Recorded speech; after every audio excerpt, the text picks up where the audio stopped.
Hello friends, क्या आपके घुटनों में दर्द रहता है?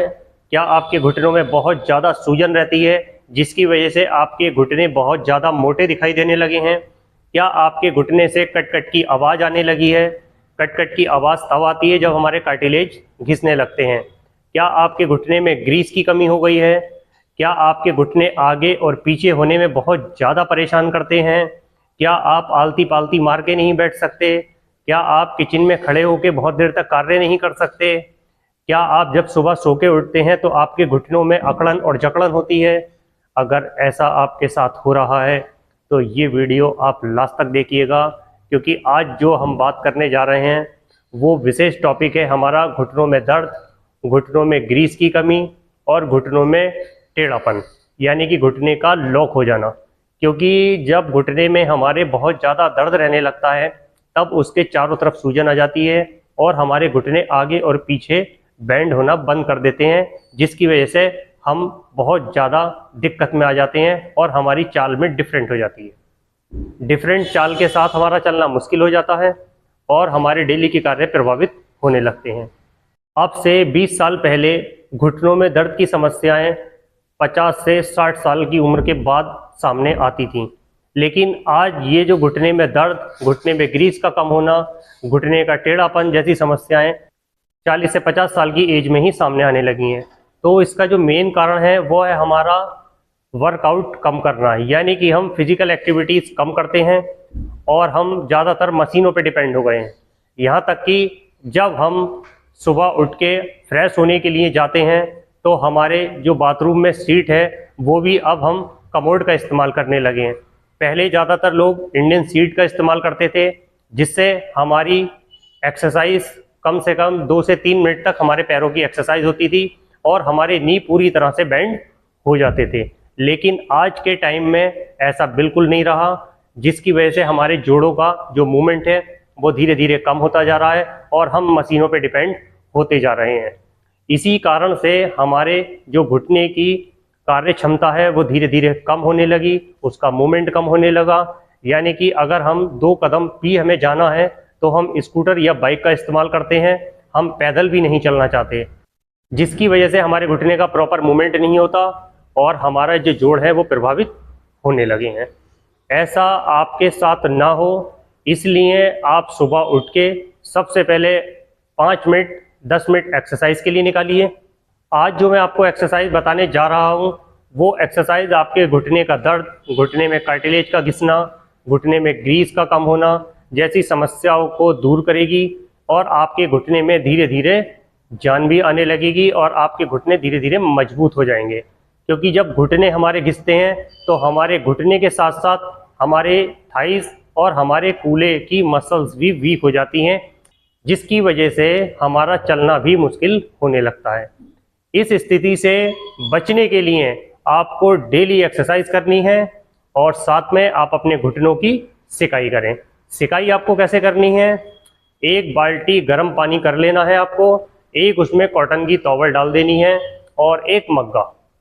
ये चीज़ें आप लें और उसमें सेंधा नमक 2 चम्मच डालें।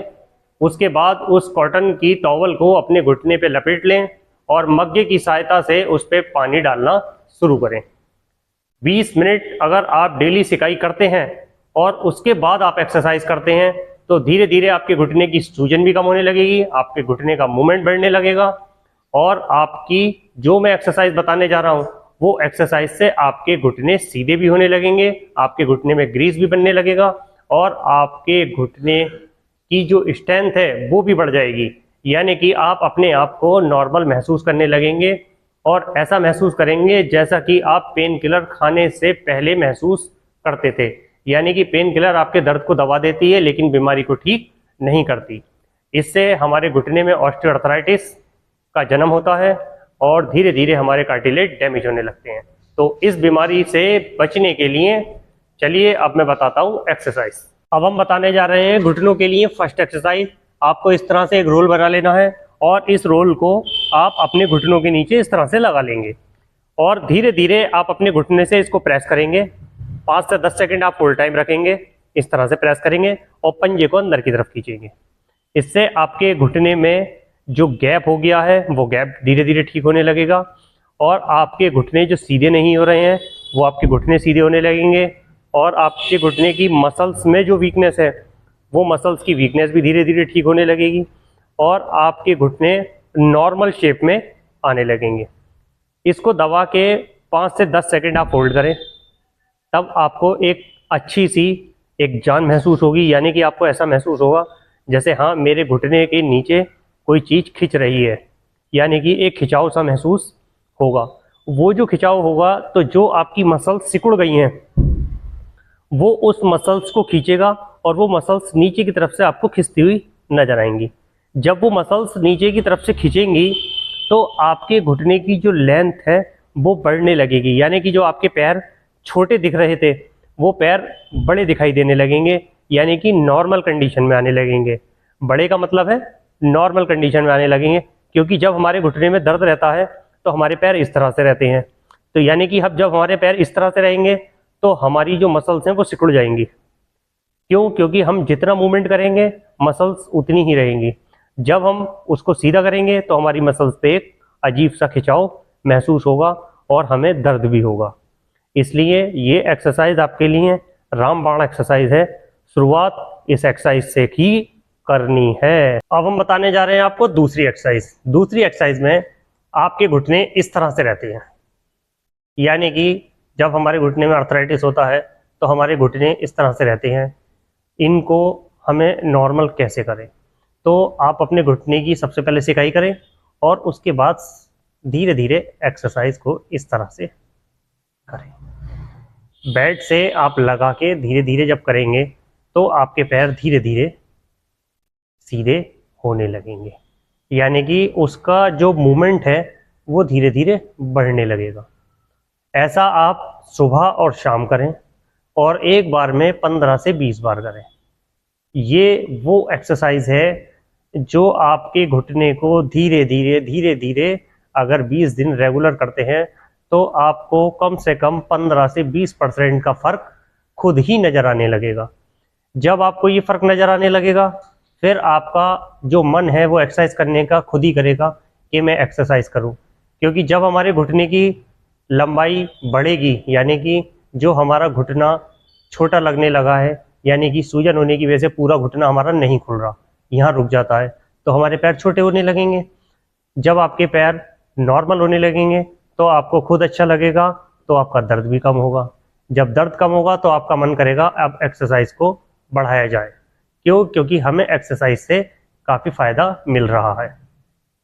ये हमारी एक्सरसाइज बहुत ज़्यादा ज़रूरी है। अब हम बताने जा रहे हैं आपको तीसरी एक्सरसाइज।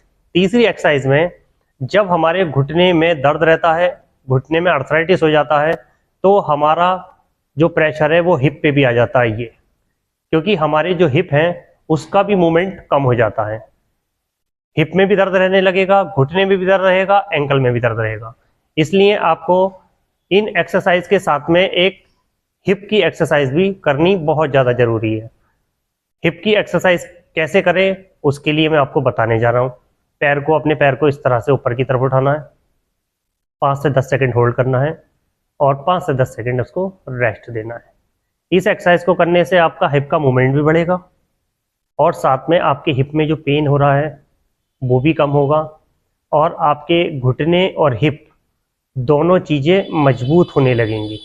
यानी कि जो आपका पूरा पैर वीक हो गया है इस बीमारी से, उस पूरे पैर की कमजोरी को ये एक्सरसाइज दूर करेगी और एक मजबूती प्रदान करेगी। यानी कि एक अजीब सी ताकत आपको खुद महसूस होने लगेगी कि हाँ अब मुझे फ़र्क नज़र आने लगा। एक्सरसाइज से फ़र्क होता है लेकिन थोड़ा समय लगता है। आपको थोड़ा इंतज़ार करना होगा अपनी बीमारी को ठीक करने के लिए। बीमारी जब ठीक होनी शुरू हो जाएगी फिर आप महसूस करेंगे कि शायद हम एक्सरसाइज को पहले से करते तो बहुत पहले हम सही हो गए होते। अब हम बताने जा रहे हैं आपको चौथी एक्सरसाइज। चौथी एक्सरसाइज में ये मैंने 2 वेट एक एक पॉइंट के अपने पैरों में बांध दिए हैं इस तरह से। ये वेट आपके पैरों को मजबूत करेंगे, यानी कि इस वेट को बांध के आप या तो अपने तख्त पे बैठ जाएं या आप अपने बेड पे बैठ जाएं। बेड पे बैठने के बाद आप अपने पैर को इस तरह से ऊपर की तरफ उठा के 5 से 10 सेकंड होल्ड करें। अगर आपको बेड पे बैठने में परेशानी है तो आप चेयर पे बैठ के भी एक्सरसाइज कर सकते हैं। कोई ऊंची चेयर लेके आप दोनों पैरों में 1-1 किलो के वेट बांध के इस तरह से आप एक्सरसाइज को कर सकते हैं। क्योंकि मैंने जो वेट लगाए हैं ये 1-1 केजी के वेट हैं। अगर ये वेट आपके पास नहीं है तो आप 1 किलो की नमक की थैली या 1 किलो एक थैली में रेत बांध के भी अपने घर पे बना के एक्सरसाइज को कर सकते हैं। इस एक्सरसाइज को करने से हमारी जो क्वाड्रिसेप्स मसल्स हैं वो मजबूत होने लगेंगी और हमारे पैर में जो कमजोरी रहती है, जो वीकनेस रहती है, क्योंकि जब घुटने हमारे घिसने लगते हैं, अर्थराइटिस शुरू हो जाता है तो हमारे पैर में कमजोरी महसूस होती है। ये वो एक्सरसाइज है जो आपको बहुत ज़बरदस्त मजबूती देगी। इससे आपके घुटने, पैरों की कमजोरी, फूले का दर्द काफ़ी हद तक ठीक होगा। अब मैं आपको बताने जा रहा हूँ आखिरी एक्सरसाइज। आखिरी एक्सरसाइज भी इस वेट के साथ ही है। ये वेट इस तरह से लगा हुआ है। ये एक्सरसाइज आपके जो घुटने में गैप हो गया है उस गैप को ठीक करेगी। ये वेट आपने पैर में बांध लिया, ये वेट आपके पैर में नीचे की तरफ प्रेशर लगा रहा है। अब हमें क्या करना है, हमें अपने पैरों को बिल्कुल ढीला छोड़ देना है और धीरे धीरे इस तरह से हमें हिलाना है। इससे आपके जो कार्टिलेज टकरा रहे हैं, जो रगड़ के चल रहे हैं, वो कम होने लगेंगे। यानी कि आपने सुना होगा घुटने से एक आवाज़ आती है कट कट कट, वो कट कट की आवाज़ ये कम करेगा। क्यों? क्योंकि ये हमारे घुटने को आपस में टकराने से रोकेगी एक्सरसाइज। ये एक्सरसाइज भी आपको 20 से 25 बार करनी है। इस एक्सरसाइज से आपको बहुत सारे बेनिफिट होंगे। आपके कार्टिलेज घिसने बंद हो जाएंगे और एक मजबूती भी आएगी। यहाँ तक मेरी वीडियो अच्छी लगे तो लाइक करें, चैनल पे नए हैं तो सब्सक्राइब करें। ऐसे ही हेल्थ रिलेटेड वीडियो मेरे इसी चैनल पे मिलती रहेंगी। नमस्कार साथियों।